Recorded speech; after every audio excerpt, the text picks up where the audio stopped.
What's going on YouTube? It's your boy Debo Williams off the Debo Williams podcast. Make sure you like and subscribe. Follow me on Instagram, Twitter, Instagram Team Debo, Twitter Debo Williams 13. Follow the Debo Williams podcast. And today we got a special guest, man. South Carolina, stand up, man. Stand up, South Carolina. We got your boy DK Joyner out of Fort Dorchester High School. And what's going on, my boy? You straight? Boy, yeah, you know it, man. Yeah. And for everybody who probably don't know you, that's sitting under a rock all day, tell them where you're from. Yeah, I'm from Charleston, South Carolina. From Charleston, I lived in North Charleston. I got family in downtown Charleston and North Charleston. But that's where I leave my head, you know what I'm saying? That's what I rep all day. And you've been there since, like, you was born there? Yeah, I was born and raised there, bro. Since all I can remember from Charleston. Never moved out? Nah, I'm here. Okay. That's kind of like how I was in Delaware. Like, I was all 19 until I got to South Carolina. I was there, man. And, what was the schools you went to? I'm not as familiar with South Carolina, but for the people that are like elementary wise and everything. Oh yeah, so elementary school, I went to Winter Hill Elementary School. It's off of Ashley Foster, exit 209. From like kindergarten to 4th grade. After my pops passed away in 4th grade, I got in some trouble. I was kind of acting out, so I was about to get expelled from there. But my mom ended up transferring me to Pepper Hill Elementary School. That's also off of Ashley Foster. So I went to Pepper Hill for the second half of 4th grade, and then I came back to Winter Hill 5th grade. So I finished out my elementary career at Winter Hill. Middle school, I went to River Oaks Middle. Played football and basketball there all throughout middle school. And then high school, I went to Fort Dorchester. So those are the 4 schools that I went to growing up in the city. So that's smooth. And sorry for your loss too, bro. Oh yeah, appreciate it, bro. Yeah, for sure. But I was gonna say, like, was basketball your first love? You had a different sport than football? Yeah, for sure. If you ask anybody, basketball was number one for me. Yeah. When I got offered a scholarship in football to come play football for North Carolina, they said I could play basketball as well. But that was your first offer? Yeah. Well, that was might have been like my 3rd or 4th, honestly. Okay. But they've been watching me play basketball since I was like in 7th, 8th grade. But yeah, that was my first love, bro. Like, if you'd asked me, years ago, coming out of middle school, what I'd have been playing, I would just say basketball all day long. But that's how it was. What happened? Why you switch? Bro, honestly, bro, when I my 8th grade year, I played JV football, and stuff kind of took off from there. I got offered a scholarship to come to USC going into my 8th grade. You said you was playing JV in 8th grade? Yeah, I was playing JV in 8th grade, bro. That's got to be a South Carolina thing or something, because we can't do that. For real, but I don't even know. I never even heard people doing it now, honestly. Yeah, but I think it was because I got offered when I was like 13 by Steve Spur, maybe 12, bro. Whatever age I was going to 8th grade, that summer I got offered up here. In football? Yeah, in football by Steve Spur to come here. That's crazy. And when they offered me there, like, stuff just kind of took off for me. It was up from there, and I knew I kind of had to come to a realization that I wasn't going to be 6'5". You know what I'm saying? That's what I came to 8th grade, because I was talented in both, and I don't know, I just liked basketball more. I don't know, I knew I was better at football, but I just I liked it more. But I knew I wasn't. I was 5'11" at 8th. Right. I'm like, yeah, I ain't growing no more. Cause I'm only 6'1" now, so you feel me? Yeah. And I was like, I'm gonna have to stick to football. So I had stopped playing. I ain't play no other sport but football in high school. And I was my senior year. I was going to do track, but they canceled it because of COVID. Oh yeah. But my pops, he always wanted me to do wrestling, but it was in the way of me training. Like, I want to train for football. They want me to cut weight, all of that. I just wasn't into it. That transition kind of different. And I just couldn't do it, bro. But that was what year you probably say you switched over? To strictly football? Yeah, strictly football. Bro, it might have been, I don't want to say 2016, because I really stopped because I had surgery. I played through injury my sophomore year, the year we won a state championship. In football or basketball? In football. Okay. In like that January, February, I started basketball season in 2016, which is my sophomore year. Yeah.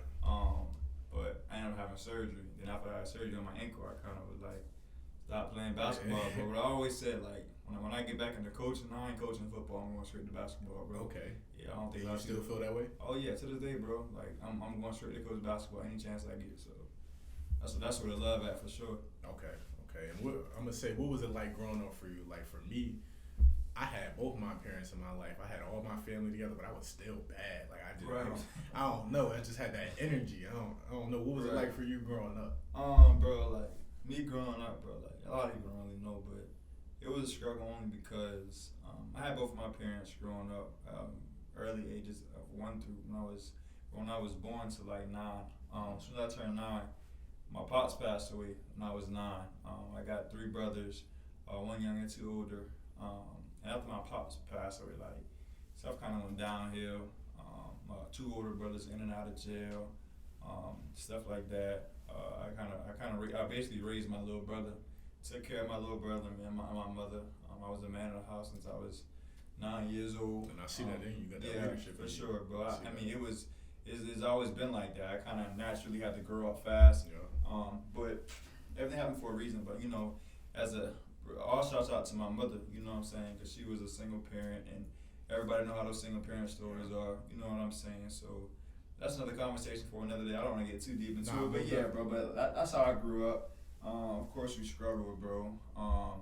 But the first opportunity I had to, you know, when I got that offer in my 8th grade year, like I don't even know what the offer was, fam. I don't know what it was. Yeah. And until my mom told me it was a free opportunity to go to college to take care of my education and play football. So I was like, oh man, you know what I'm saying? So when I got that opportunity, bro, and I know a lot of people in my city don't have that kind of opportunity. Yeah. And I know I had the grades to actually go on and pursue that. You know what I'm saying? So I was grateful for it, bro. But yeah. Now we're gonna get to why you came to USC later. Right. What was that like? Like was you at a camp? Like yeah, bro. So I can't remember which way it went, but I think they had a camp. I came up here like one day it was a camp. I threw the ball well, and I guess I did well. I had to. And then I stayed up here, and the very next day, my high school had a 7-on-7 tournament. Had a 7-on-7 tournament here, and we went to like the semifinals or whatever. But I played really well, and then after the 7-on-7 tournament, Coach Steve Spurrier, the legend, called my head coach on the way back home, and offered me a scholarship, bro. So I was grateful for that. That's crazy, bro. And did you blow up after that, or it took a little bit more time? Oh no, but that was it. As soon as that started, everything just started coming in, bro. And it kind of caught me off guard, but I'm blessed enough to, you know what I'm saying, to kind of experience that, bro. It was cool, bro. Yeah, you seen that talent. That's the real coaches right there. When you can see that talent from so far away, yeah, bro. For sure, especially as a young boy. Yep. But now back to your upbringing, though. Besides basketball and football, did you play any other sports? Nah, bro. I tried. I played T-ball, right? Mm-hmm. And then I finally about to get into AU baseball. I ain't gonna tell you no lie. And I was so uncomfortable because, truth be told, I was the only black kid on the team, bro. Yeah. So I stopped playing baseball, bro. I was uncomfortable, bro, and I was young, bro, and I was never around that many people like that. You know what I'm saying? It was kind of made me uncomfortable. You know what I'm saying? So I just stopped. But between basketball and football and riding dirt bikes and four-wheelers, those are my loves, bro. That's all I knew. So. Okay, now are you more of a dirt path, or you like being on the road with the dirt bikes? Well, it don't matter, but we get busy, but it really don't matter. My pops, man, we used to have garages full of them, though. Yeah. I'm talking about 10, 15 of them, two garages, and we just pull out, me and all my uncles, shit, my sisters too, all of them. Yeah. I got 6 sisters. Oh wow. I got 1 stepsister and 2 brothers. That's hard. So yeah, that's hard. That's where I get my leadership from. Right. Cause I'm the oldest. For so sure. Oh, gotta lead the way. I'm trying to set an example for them to follow their dreams, man. Got to. And that's what we're gonna get to, man. Cause I feel like you a great example of that. Just pushing through, bro. Right. Like, when everything don't go your way. Yeah. But who did you look up to as a kid, football wise, or even basketball wise, like sports wise? Who did you look up to coming up? But I really ain't look up to nobody, bro. Honestly. That's funny, cause I'm gonna tell you straight up, only because like I didn't think it was tangible. Like coming from where I come from, like I feel like although boy was a superstar, like I don't feel like we could have never reached that level. You know what I'm saying? So I had no role model, fam. Like whether that's within like my family, my closest people to people in my city to in the league, bro. I had no role model, bro. So I was really just feel like I was getting everything out of the mud. You know what I'm saying? And as things like kind of continue to grow for me, like I was just kind of taking it for what it was, stayed prayed up, and went from there. But yeah, that's how I was. Y'all didn't have nobody coming out your city or your town? Y'all ain't had nobody? But I mean, we got like AJ Green, played for the Cardinals. AJ Green's a wide receiver from Somerville.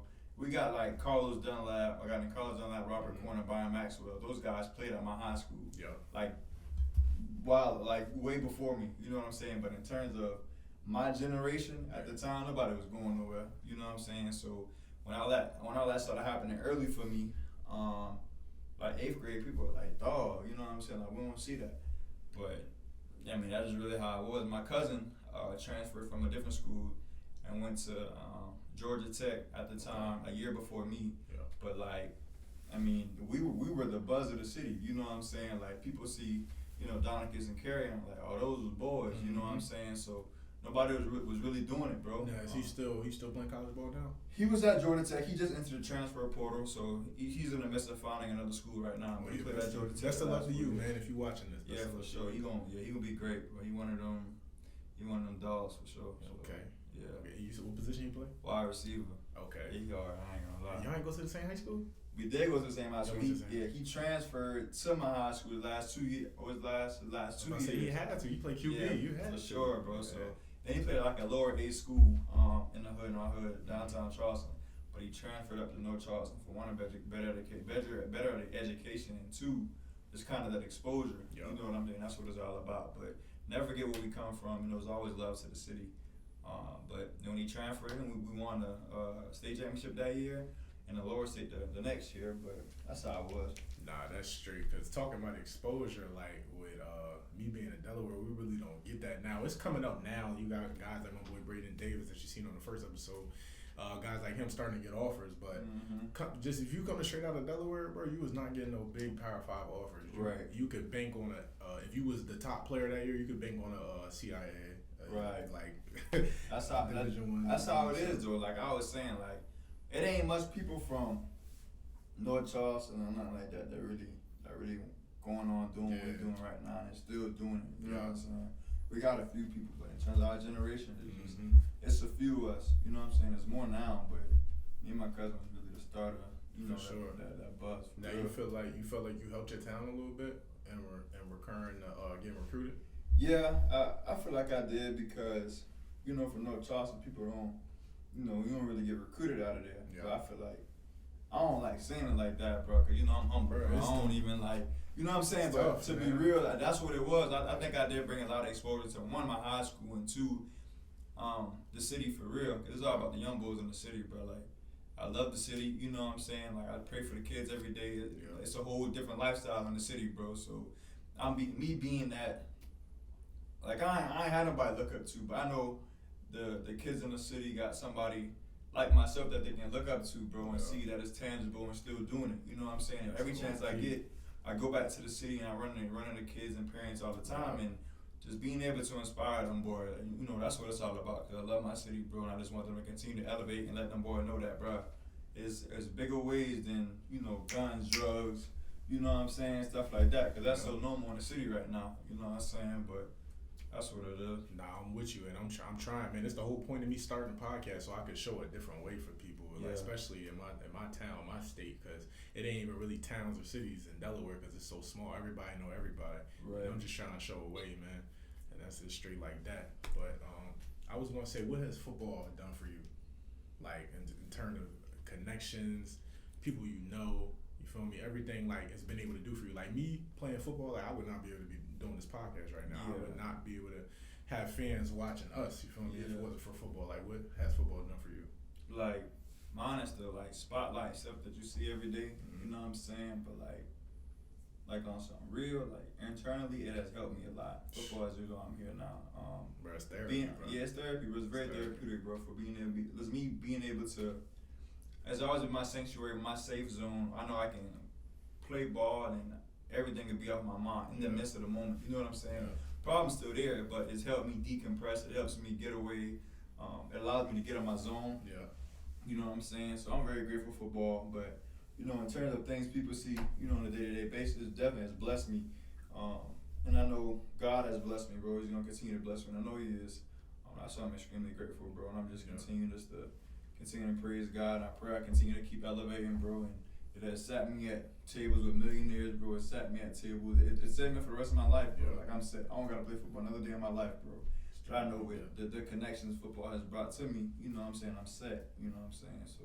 And speaking of that, do you know what you want to do after football? Like with me, I'm already starting it. I want my own TV show, and I'm calling it now. Like, I want my own TV show. Like if I was a Steve Harvey, Oprah, right? Like that's that's my goal, and my final goal was to be a billionaire entrepreneur. You know, like having different assets of income, just all of that, man. I'm interested in that, and I'm interested to learn. I don't know everything. I don't even know everything about a podcast, but I know when I want to dream, I'm gonna make it happen. Right. And that's what I've been trying to do. You know what you want to. Yeah, bro. I've always said like I'm gonna eventually be a sports attorney, bro. Like I want to go to law school, bro. I want to get into the law side.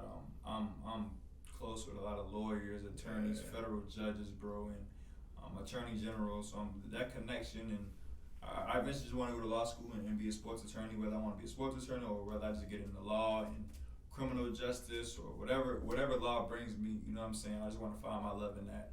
Man, that's what's up. Yeah, for sure. But whenever I get the time to go to law school, I'm gonna go and just experience that side of things. Now, it's definitely different. But yeah. What's your major? Are you like close to that right now? Nah, see, I'm handling the sports management side of it now. So I just graduated with my sport and entertainment management degree, pertaining to all the entertainment and the sports and the business, the agent stuff like that. And I'm gonna take care of the law side on the back end when I get a chance to. So that's something. That's the whole point of the connections I met, because probably football has helped you meet most of them people. Oh yeah, that's what I was saying. Football got me set, bro. And that's why I'm blessed, bro, for sure.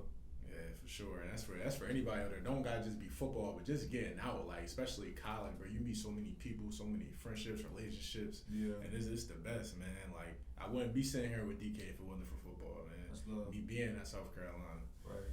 But you got anybody back home that you work out with? Yeah.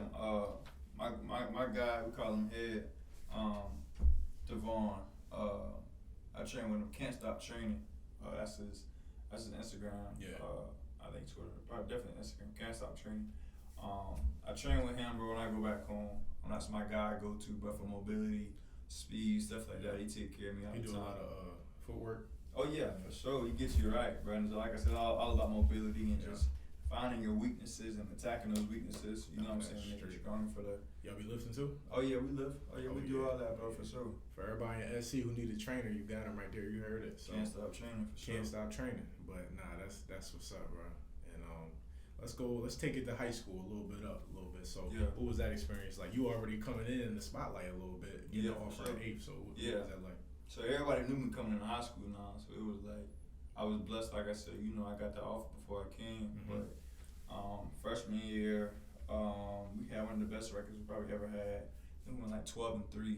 I went to Lower State, lost to Hillcrest, but I played.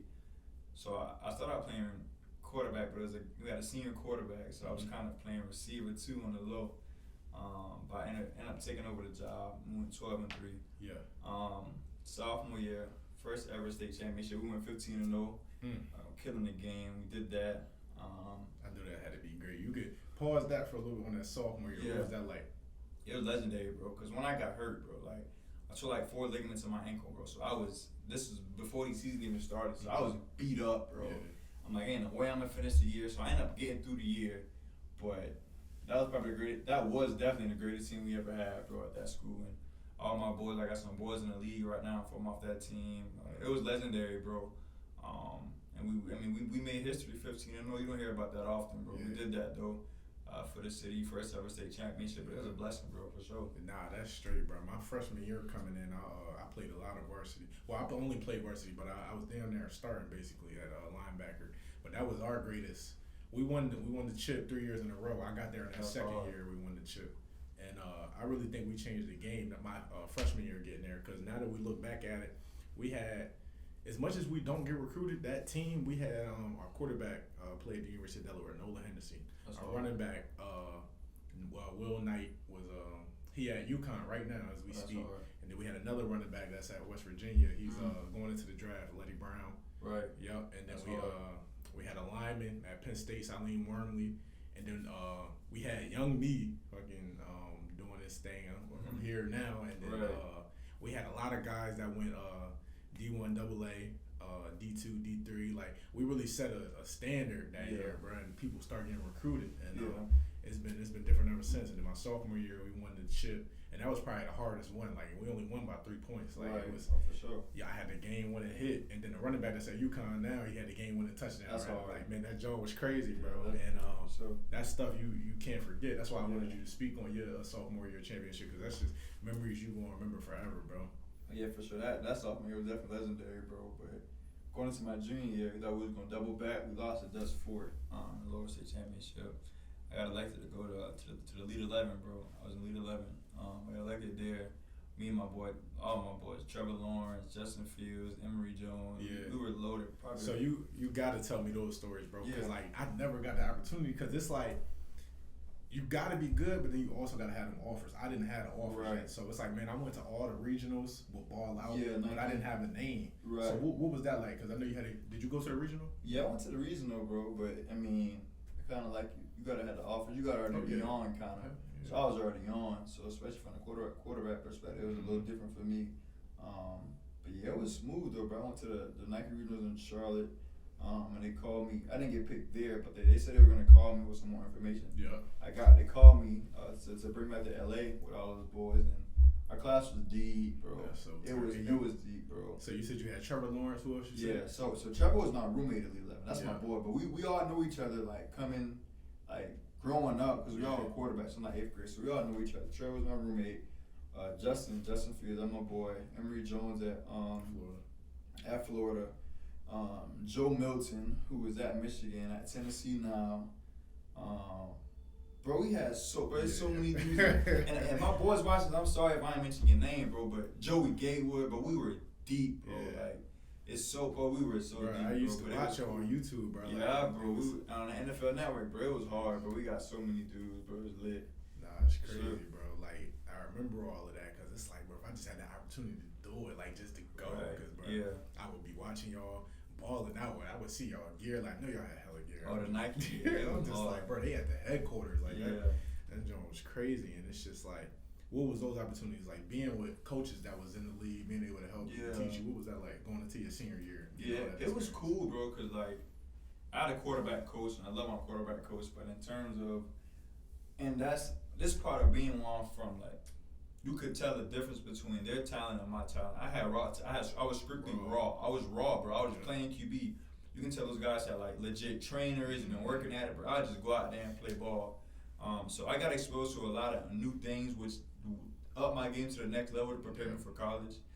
So I'm very grateful for that opportunity, bro. So, I mean, that was cool. You know what I'm saying? So it was Elite 11 finals. Well, the semifinals was in LA. And they took 12 quarterbacks. Yeah. I came in like ranked 3, right? But I dropped because like I just wasn't. Those guys had more talent than me. They were more legit than me. You know what I'm saying? Because I had that training, so I ended up dropping to like 13. So I didn't go to Oregon, but I was in LA with those boys in the 11 finals. So it was smooth, bro. It was definitely a good experience.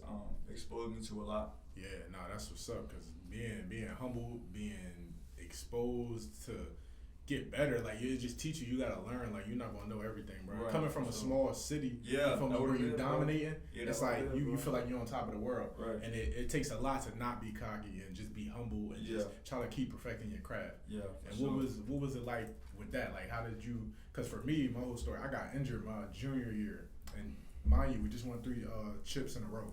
My junior year, I tear my MCL. We go 4-6. Right. 3 and 6. I don't even remember. That's how bad the season was. Right. I kind of like just deleted it on my brain, but I'm like, bro, we would never lose that bad again. And in that season, I didn't even have any offers yet. Right. My first offer ended up being at Old Dominion. And that's the money year too, that junior year. Money year. So, bro, I'm stressing out. I'm like, if I don't get a full scholarship, I'm not going to college, bro. Yeah. Nobody about to pay for me for that. And we coming through junior year go by. That was real humbling for me because I did end up getting my first scholarship, but I wasn't that head honcho on the state no more. Somebody shout out to Vonnie Peace. He had just got #1 from Dover. He just got Gatorade Player of the Year. Oh, that's hard. Bro, I'm supposed to be like, that's supposed to be me. Right. You know how competitive we is, bro. I'm like, that's supposed to be me. Yeah. I'm sitting here hurt, and I just put my head down. Me and my guys, I had a weightlifting equipment in my garage, and we just working. I'm talking about every day. Not a day go by we wasn't working that whole year. And we came back. We end up we didn't have all those college guys in the first years, but we had cats that was willing to learn from me and just allowed me to lead. We ended up losing in the semifinals to Middletown, Braden Davis team. Okay. Everything go full circle, bro. We ended up losing to them, and but I was just so proud of that team, bro, because coming from 3-6, and that junior year, we was probably more talented that junior year than we was my senior year, and to come and rally together and just do it for the town, I was so proud. Even though we lost, I was still proud, man. And, that's major, bro. That was humbling for me. Being hurt, I ain't had no offers yet. That was real humbling. Yeah, that's hard, bro, for sure. You think you had that moment? That humbling moment? Yeah. I did, but I had it in college. When I first got here, that was kind of humbling too, the Elite 11 experience, but it exposed me to more.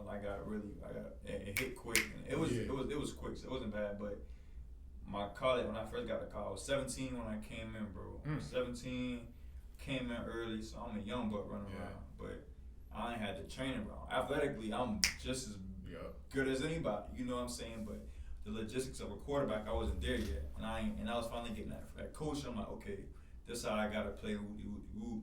So I redshirted that year. That year humbled me, bro. And 2018 was a bad year mentally for me. I dealt with a lot, but I redshirted, bro. But that was the year I got humbled. 2018, and you know I've been straight from there. But I was never a cocky guy. You know what I'm saying? I was just everybody get humbled. Though, you know, everybody get humbled. Yeah, no matter if you cocky or not, everybody gets humbled. But that was my humbling moment. Nah, for sure. We're gonna get to that whole college part, but I wanted to say what you've been doing with NIL, like what you've been maximizing with that. Yeah, bro. Like I just found ways to connect with people, bro. Like that's my big thing. Like the money and all that's good, but if I ain't connecting people and building relationships and networking like I'm supposed to, it ain't no use for it. You know what I'm saying? Money gonna run out one day. But my thing is like connecting with kids, meeting kids, like going to schools, just doing anything I can, like connecting with my supporters and stuff like that. Yeah, speaking of, you got a camp coming. Right? Yeah, bro, I got a camp May 14th, bro, in my city, bro. Yeah. Where at the high school? In Fort Dorchester High School. Yeah. How did that come about? Like, how was you able to pull that off? So I've been talking about doing the camp for like 2 years. Like, I've been said that, like first chance I'm gonna get, I'm gonna do a camp. Yeah. So I got a manager. Her name Frey. I call her Frizzle. Shout out to Frizzle. Shout out Frizzle. Shout out Frizzle for sure.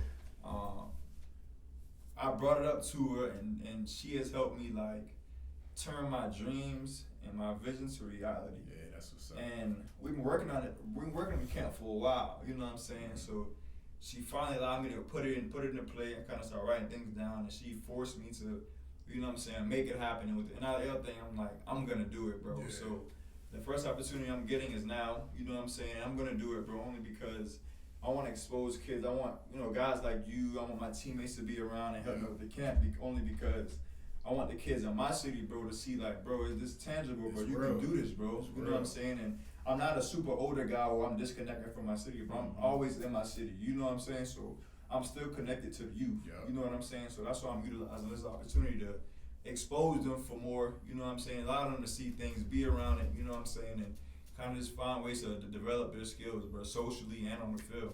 Nah, that's straight, bro. I've actually had a camp since my sophomore year in high school, but I could never put my name on it. Right. But I've always hosted it. But with the whole NIL now, and shout out to my step-pops, man, he's been able to do it for me. He always had a plan for me when it came to that. He was like, yo, you can't put your name on it now with the whole NCAA, but we can have you host it. We can teach you how to do it, man, because you gonna set a path for kids. And I've always had that mentality. But this year, it's coming in June, and it'll be out real soon. It's gonna be the Debo Williams camp. That's hard. Yeah, bro. And so when I seen yours, I was happy, man, because I ain't seen nobody else doing it. Yeah. And so I'm like, shout out to DK, man, when I first seen that. But this would be my fourth one, and so that's hard, bro. It's tough. Yeah, bro. And it's just I'm trying to do something big for my state, man. It's gonna at least be like 300 kids there. Right. Yeah. That's the plan. That's what I'm shooting for, bro. Yeah. But like, I'm shooting for that much, but like, I don't want it to be too much to where I can't connect with the kids. Yeah, you gotta start somewhere too, bro. Like my first camp, we only had like 75. Yeah, you know what I'm saying? So I don't care where I start at, bro. I just want to be able to have those kids have that one-on-one connection with me, my teammates, and people around me, because I don't want this to be they pay for a camp, they just come out there and do it up. Like I want, you know what I'm saying? I want it to be personal, but I want them to learn and develop stuff like that. So that's respect. And I got a lot of people signed up, bro. More people than I thought at this point, but. I mean, we'll see how it turn out, bro. Nah, that's respect, bro. Cause you gotta start somewhere. My first camp had like 75. Second one probably had like over 100 120. Then the third one we supposed to have, COVID canceled it. Mm-hmm. And then this year, man, I'm like, yo, it's time. It's finna blow it up. We know the ropes now, and it's time to take it to some recruitment stories. Yeah. Take it to some recruitment stories, bro. What was that whole thing like? Especially with yours being early. Yeah, bro, it was cool. It was a long experience, but I was tired of it, bro, because it was fake to me. Like, yeah. It was cliche to me, honestly, bro. I'm all about being real. But it was cool though, bro. Like I said, USC was my first school. I used to say, and it's the exit to get off on the stadium, exit 5. 5 has been my number forever. I always said, bro, I always told my uncle, like, Uncle, I know I'm supposed to go to USC. I'm young, I'm like 14 years old. I'm like, I know I'm supposed to go to USC. That's my number, exit 5, all that. I used to stuff like that. But like, I got like 36 offers, probably more than that, bro. Every school in the country offered me, bro. Every school you can think of. At first, USC offered me as an athlete. Did they? Yeah, offered me as an athlete at first. And every school after that offered me as a quarterback. I think Alabama offered me as an athlete. Clemson offered me as an athlete. Boom. As I went on to Elite 11, going into my senior year, all those offers turned into straight quarterback offers. That's true. So it was cool though. Like I met a lot of good people, a lot of coaches I still connect with now. Mm-hmm. It was cool. It was a great experience. I was kind of getting tired of it, so I shut it down kind of early. Not early, but Father's Day of 2018, Father's Day of 2017, actually, bro. That's when I committed to USC, and it was all about me being comfortable, bro. You know what I'm saying? That's why I chose here. I could have went anywhere in the country, bro, but I knew I wanted to be home, still be close to my family, needed to get home when I needed to. I still had a lot going on at that time, but it was all about me being comfortable, so that's why I ended up here, bro. I respect it, bro. I respect it. And back to 5 though, because was that the story you getting 5, the whole exit 5, or you had something? Bro, like I was just playing. I was serious when I was young when I said that, bro. But I said that in 8th grade. I said I know I'm supposed to go here. This is 8th grade. I said this. Yeah. But I ended up like Clemson was like my top school. Yeah, I just knew I was going to Clemson. Some stuff kind of fell out. Some stuff didn't go through with that. But stuff ended up coming back full circle. When Coach Muschamp came, he offered me, like, I want you to know, I'm gonna offer you as a quarterback. So he re-offered me as a quarterback. And ever since then, bro, like 2016, like that relationship, because I wasn't coming here at first. Yeah. After 8th grade, then I started seeing other schools. I wasn't coming here. But when Coach Muschamp came and kind of reiterated what I could be for my state, stuff has been panning out how it's supposed to. He kind of allowed me to just be comfortable with here, and I ended up coming here. Yeah, I was going to ask you, because it's funny you said Clemson was number 1. I was going to ask you, how did USC pan out? That was damn near 5 years, not even 4. Yeah. With them offering at 8. I was going to say, how they pan out so long? Because, you know, when people get early offers, they might commit early, but then they end up going to a different school. Yeah, so a lot of, like, I mean, it's kind of funny, but no, I ain't take it. But it's like, so, I don't know, bro. You know, Clemson had all that going on. They were that's when they was up. Yeah. Had Deshaun Watson and stuff. So I was like, well, when Deshaun leave, I'm gonna go in. Woody. But it kind of, what really kind of sealed the deal for me was they had one quarterback offer left. Yeah. So, and they told me it was either me or Trevor Lawrence. Like, either we taking only one of y'all can come. Yeah. You know what I'm saying? But Trevor ended up committing before me. Yeah. So Trevor committed before me. So I couldn't go as a quarterback. They tried to get me to come as an athlete, but I wasn't for it. Yeah. I knew what I wanted to do. USC allowed me to kind of, prioritize a position and play quarterback at the time. But yeah. Nah, that's what's up, bro. That's what's up. And I was going to ask you, you kind of already went into it, but what was the final factors with coming to USC? You was talking about comfortability, because you could pick from any school you want. You feel me? So it could have been a school in North Carolina. You don't feel comfortable there, like so. What was your whole thing? That's funny you said that. My final 2 was North Carolina State. It was North Carolina State in here.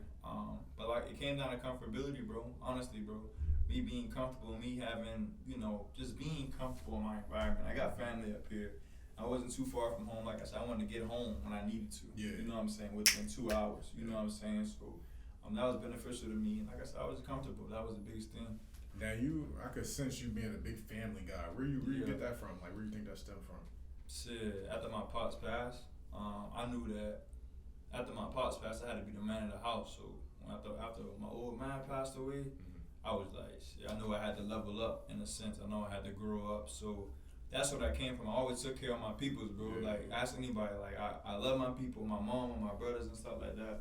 So That's what I originate from, bro. After my pops passed, my pops kind of lived through me and allowed me just to have that leadership, that strong man mentality, and the way I go about myself every single day. So that's where I originate from.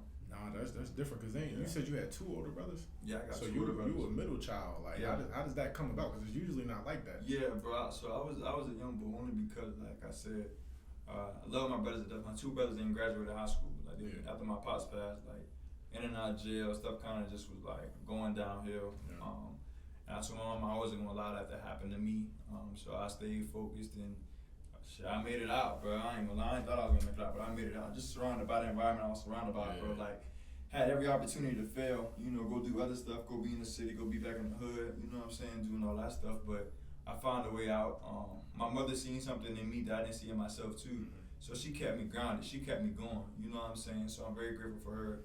That's our relationship so tight, you know what I'm saying? Over everything, bro. Strong woman, and once I didn't have a role model, but if I do have, if a role model, if my mama played ball or whatever, like she my role model, low key, bro. You know what I'm saying? But in terms of ball and stuff, I have one. But that's a woman that I look up to. You know what I'm saying? Whenever I look into a woman, like I want to see my mom in a woman. You know what I'm saying? That's what it's about, bro. No, that's what's up, bro. And I was gonna say, did you have any like OGs in the hood trying to keep you out of stuff? Cause my OGs is always my uncles, bro. Shout out to all of them. Dion, Deron, Cream, Bubbles, all of them, Maine, and my pops, of course, but that's a whole different story. But all my uncles, man, they kept me grounded, like staying out of no drinking, no smoking, all that hood stuff kept me out of that, because they know they seen something better. Like, I was always coming up just football, like that was always me. I always dominating that, so they wanted me to keep just level-headed in that. You had any of that? Yeah, so I got a few uncles, but like I said, all my uncles like got different paths. Like I got all my uncles. They different kind of uncles, you know what I'm saying? So I have my brother, my dad brother, he kept me straight. I went to live with him after my pops passed away. I'm grateful for him, bro, for sure. No, that's what's up, bro. And we're gonna take it to I want you to show your brand, man. Show everybody. Oh yeah, man. This is me right here. This is the DK5 Brand. The logo, it kind of says itself. It's a D and a K, but it kind of got a 5 in it. Jones turn, bro. Yeah, it's smooth, bro. So shout out to the lady that did it. But yeah, bro, that's my brand, bro. I got shirts, hoodies, long sleeves, masks. I got baby onesies, everything. Shout out to my team, everybody around me that allowed me to, you know what I'm saying, kind of pursue this and get this done. You know what I'm saying? But it's for the people. You know what I'm saying? Can'tStopSimple.com. You can go and check it out. I got all colors, bro. Whatever people want, I got that. So that's where it started. Nah, that's straight, bro. How did you start it though? Like, what was that about? You was just like, I want to get stuff to the fans. Like, what was that about? Bro, I don't even remember, bro. Honestly, I was like, I know people wanted my jersey, fam, and I was like, I can't get the jersey right now. I don't know how to do that part of it. So I'm like, let me find a way to connect with them, allow them to support me. I know people would. Yeah. Came out with the shirts. My manufacturer is actually in North Dakota. There's a guy named Brent who does all my stuff in North Dakota right now, and that's how I started, bro. But it's cool, bro. Nah, that's what's up. That's what's up. Yeah, for sure. And we're gonna talk about the sponsor, man. Today's sponsor is Post Up Careers, man. They do resumes. Post Up Career was founded by USC alumni Franklin Buckingham, and provides resume writing with LinkedIn profile optimizations, interview preparations, and other career coaching services to help you take the next step in your career. And to schedule a complimentary consultation, visit www.postupcareers.com. And if you want to take 20% off your service, use the checkout code Debo. And I just want to say shout out to Franklin, man. I appreciate you. My first sponsor for YouTube. I just want to say that. And man, if y'all need resumes, which everybody in that working field somehow, some way. We in the working field. We just in the entertainment working field. Everybody need it. And go check that out, man. Put the Debo code in. Appreciate that. But back to the podcast. What's your main future goals? I know you talked about being a lawyer. You already an entrepreneur, bro. But what's all your future goals? I want to do a lot, bro. But I think my goal that I dream of every day, day in and day out, minus football. I want to be a family man. I want to be a good husband, bro. I want to be a good dad. That's my goal, bro. Cause I seen how my dad loved my mother, bro, and it was so beautiful, bro. And that's what I want to do. I want to be a great husband. I want to be a great dad one day. So that's my priority, bro. You know what I'm saying? So That's for sure. I'm already thinking long term of how I'm gonna take care of my wife, how I'm gonna take care of my kids. So being able to set them up, you know what I'm saying? That's where my mind is, bro. And just that's what I think about all the time. Do you see yourself staying at SC after everything like South Carolina? Yo, South Carolina, yeah. I love my city. I love my state. And it don't ain't gotta be the city, just the whole city. Yeah. Like I love my city. I love my state. But now that that's my roots. But I feel like where I'm at now, I need to be somewhere bigger. You know what I'm saying? Trying to So elevate, yeah. I see myself in Houston, bro. I see myself in LA. LA kind of too busy. But I see myself on the West Coast. I see myself in even Charlotte, bro. Yeah. You know what I'm saying? But I don't want to get too far away from home. But I see myself elevating and going other places and stuff like that. So Could you see yourself in Atlanta? Like that's not too far from South Carolina. Atlanta's great, but that ain't. I feel like Atlanta too much of a distraction, bro. I mean, got businesses there, but it's low key a distraction. If you compare it to Houston, it's kind of on a different level. Yeah. So I don't see myself in Atlanta, but it'd be too much going on over there. So I feel you, bro. I feel you. For sure. Definitely trying to elevate. What you think you do to try to elevate yourself? Like me, I try to wake up early. I try to work on myself. Like not even on no female type stuff, not even feminine. I just try to take care of myself, clean my face. Do my hair. Just take care of my skin. That make me feel better. You feel me? I do that to try to elevate myself. I read all of that. What's some of the stuff you do to try to elevate yourself? I'm gonna be real, bro. Like I just got into that, bro. I just got into taking care of myself. Yeah. Like, I'm a clean dude, not like that. Yeah, but I'm just saying, like, in terms of like taking care of my mental, bro. I just got on that. Yep. And that's because I found my happiness like pleasing my peoples. When I say please, I mean taking care, making sure my people's straight. That's where I found my happiness from. But I got to a point where I realized, like, bro, like what makes me happy, bro. And truth be told, I'm still trying to figure out what truly makes me happy outside of football, bro. I'm trying to figure out just ways to continue to decompress, get away from all this sometimes, being able just to find myself. So right now, like I'm getting into meditating, bro. I'm getting into like just different ways that I can kind of decompress and get away from things. And I would probably say, bro, like you probably already do this, I don't know, but make your post that you gotta make and cut off social media, bro. Yeah. Cut that off. That's what I do, bro. I make my posts. I might try to tell people come watch the podcast, or I'll post something about football or something. I cut it off. Like I only limit myself. Like for the first week, I ain't do nothing. I ain't do no social media. But I know that's ways for us to make money. That's the thing, bro. That's why you do what you got to do. Make your posts and just limit it. Like only go on there maybe 3-5 times a day. Yeah, I think that's how I'm gonna start doing. Only because social media is draining, bro. It's toxic, bro. Shout out to I have a coach that helps me like on like my spiritual stuff and kind of helps me kind of find myself. But it's very draining, bro. I'm starting to get into that. I'm starting to get into reading more, bro. I got a book that someone gave me, and I got a few books I want to order. So I'm gonna try to get into that, bro. Just kind of trying to find different ways to kind of just get away and come more into tune with reality. You know what I'm saying? And not just so much of social media. And living in the moment too. Yeah, you talk about being with family. That's all living in the moment. Bro. I love my people, bro. So I read a lot of Rich Dad Poor Dad. I don't know if you heard of his Money's on. I heard of it. Books on money though. I heard of it. I didn't read the whole series. He probably got like 7-8 books. I didn't read the whole series. That's hard.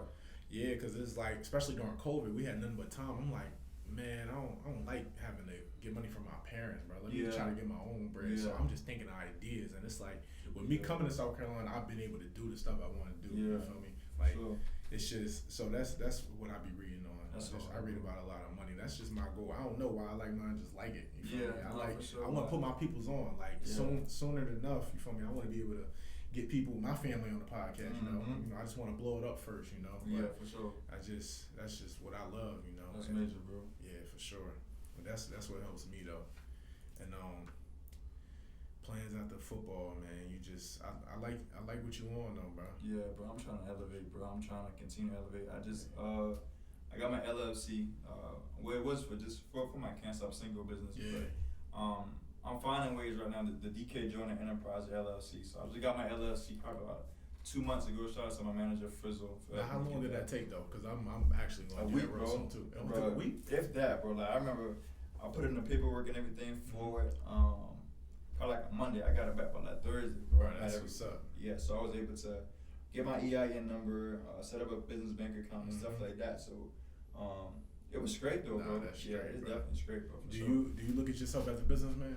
Yeah, for sure. I'm an entrepreneur, bro, all day long because I see how I handle myself with this. Yeah. And I see myself kind of expanding my brand and finding other ways to, bring ideas to the DK Joyner enterprise, whether that's a trucking company, because my dad used to drive trucks, so that's a goal for me. Yeah. Trucking company, invest in Airbnbs. I want my enterprise to just Straight have different, different levels to it, different branches of it.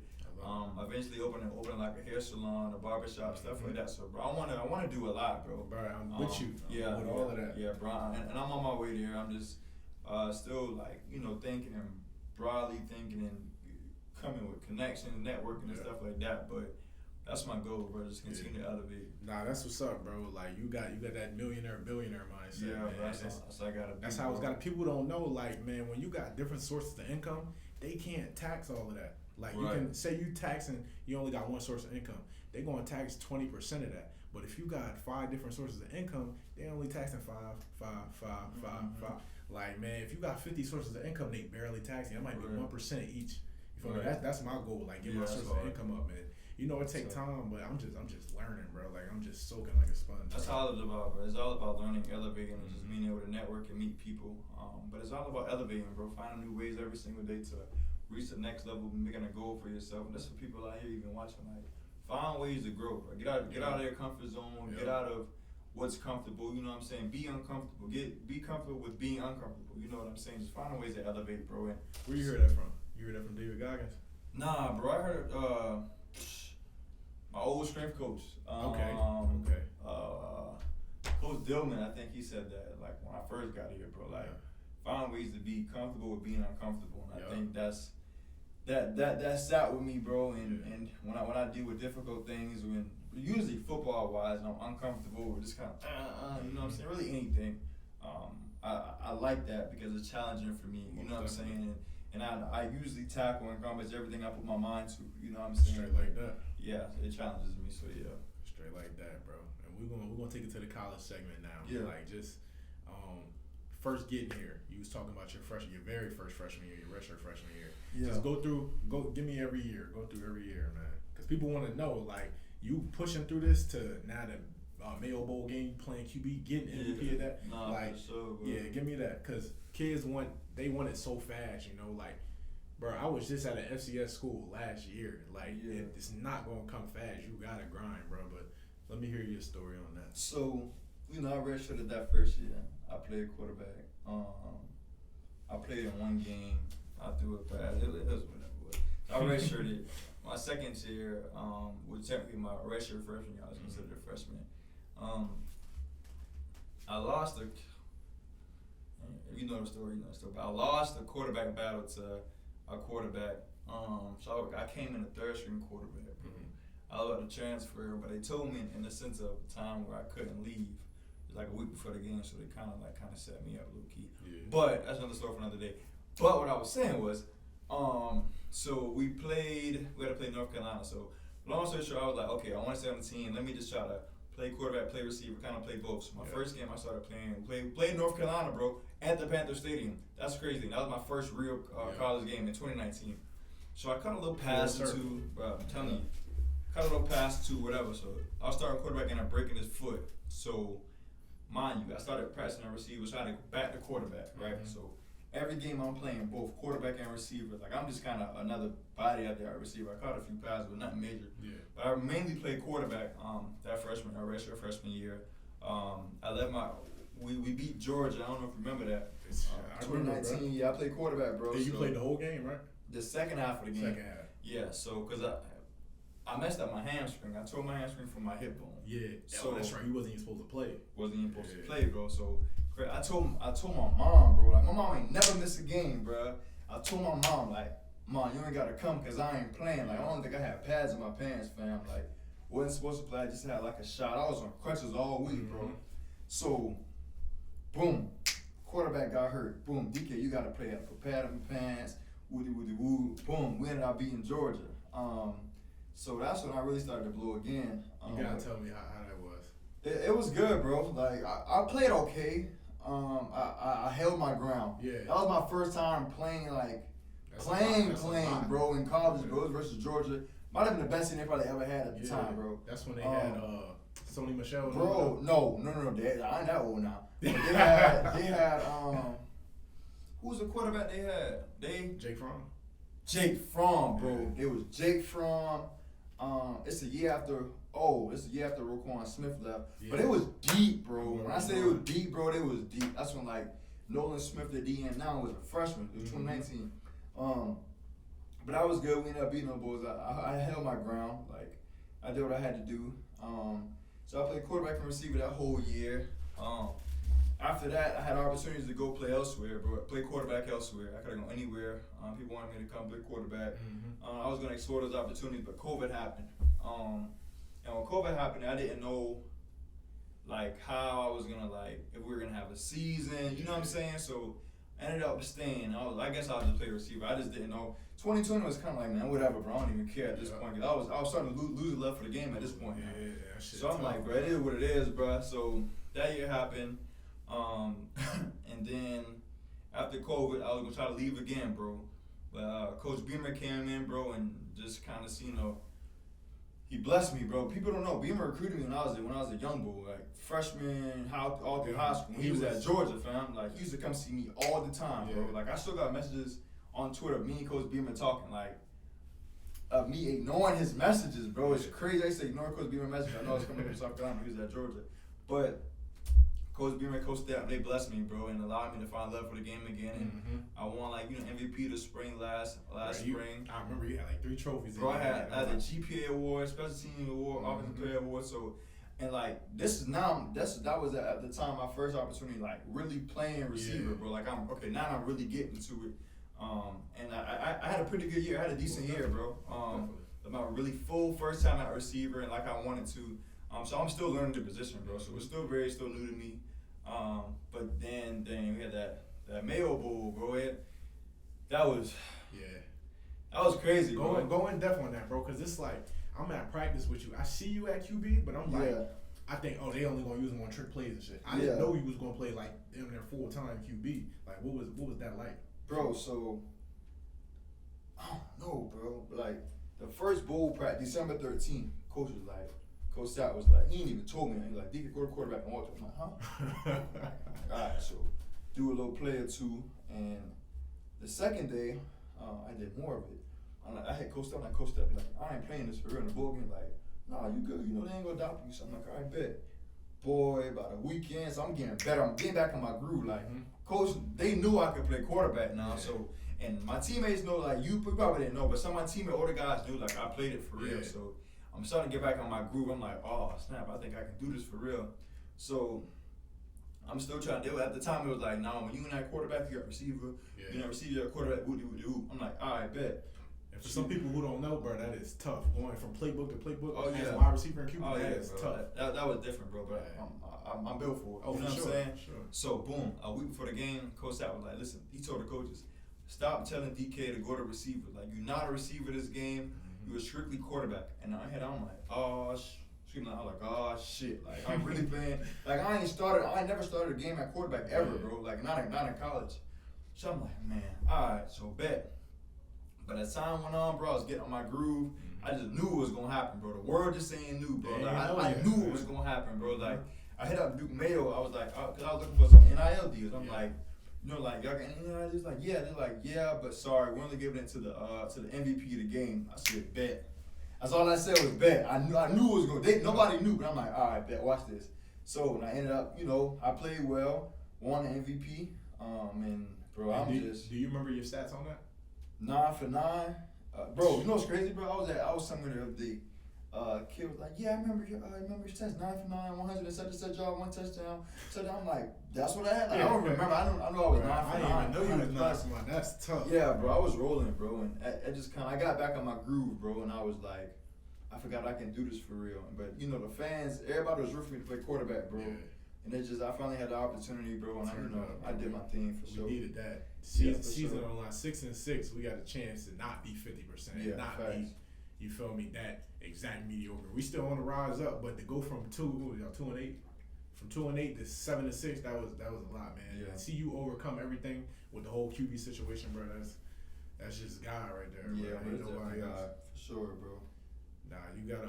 What was after getting MVP like though? With you speaking on the podium, everything.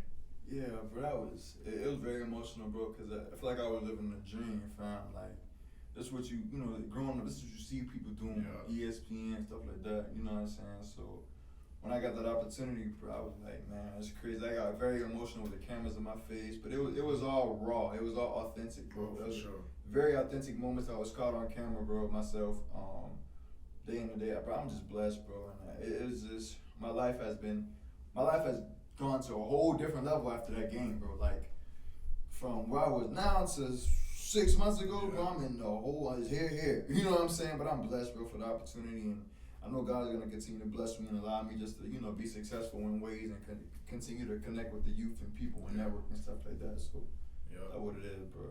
And I always listen to the fans. I see the articles coming out, and everybody want to know, like, what's next for DK this season? Yeah, for sure. For everybody just listening, what you got to say about that? Yeah, I don't know. I ain't saying I don't know what's next. You know what I'm saying? But I know who do hold my future. God holds my future, bro. And I know God ain't gonna let me down. So we on the way up. I don't know what I'm playing. I don't know what position I'm playing. Nah, we know you gonna make a difference. That's for sure. And for sure. And I'm gonna be on the field, bro. But man, I don't know, bro. And it's my senior year, and I want to make this the best year, bro. And I've been training for it, bro. And it's gonna happen. You know what I'm saying? But my goal is to the league, bro, NFL, bro. You know what I'm saying? And it makes me emotional because it's so close, bro. Being able to just know that I got a chance, bro. You know what I'm saying? Next year, bro. And I just gotta have a stable, great year, bro. I know I will, and I'll go on to pursue that dream of mine, bro. You know what I'm saying? So that's what it's all about, bro. And that's straight respect, bro. And man, South Carolina stand up, man. I appreciate you coming through. Nah, for sure, bro. I appreciate you, bro. I do appreciate the opportunity, for sure, bro. Yeah, man. Well, this is conversations you can't get anywhere, man. Make sure you check out the Debo Williams podcast. Make sure you like and subscribe. I appreciate y'all, man. Thank you. We out.